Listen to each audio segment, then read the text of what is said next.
बिस्मिल्लाहिर्रहमानिर्रहीम। अस्सलामु अलैकुम वरहमतुल्लाह। मैं हूं मुफ्ती बिलाल अहमद कादरी।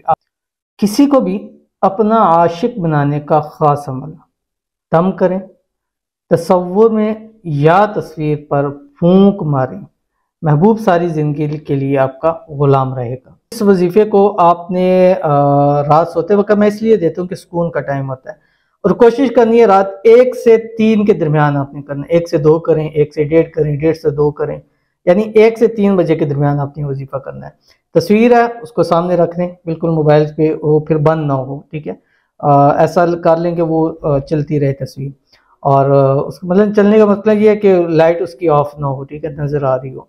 दूसरा, अगर तस्वीर नहीं है तो आपने तसव्वुर में आंखें बंद करके पढ़ना है और उसको इमेजिन करना है, और फिर आपने ये काम करना है। अगर पास है, यानी हस्बैंड है या बीवी है, या आप उससे मुलाकात कर सकते हैं, तो जिस वक्त भी मुलाकात कर रहे हैं उस वक्त आप पढ़ के उस पर दम कर सकते हैं। मुलाकात टाइम भी आप इसको पढ़ सकते हैं, और कोई पानी या जूस है वो किसी मोहब्बत के अंदाज में दम करके उसको दे दे, इंशाअल्लाह लजीज हमेशा के लिए वो आपका गुलाम हो जाएगा।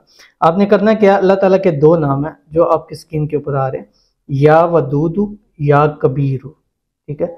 या वदूदु या कबीरु, अव्वल आखिर 3 मरतबा दुरूद इब्राहिमी पढ़ेगा जो नमाज के अंदर पढ़ते हैं, और 786 मरतबा पढ़ के आपने तसव्वुर में दम करना है। तो जरूर अमल कीजिएगा, इंशाल्लाह फ़ायदा होगा। मिलते हैं फिर किसी अच्छी नेक्स्ट वीडियो के अंदर, तब तक के लिए अल्लाह हाफ़िज़।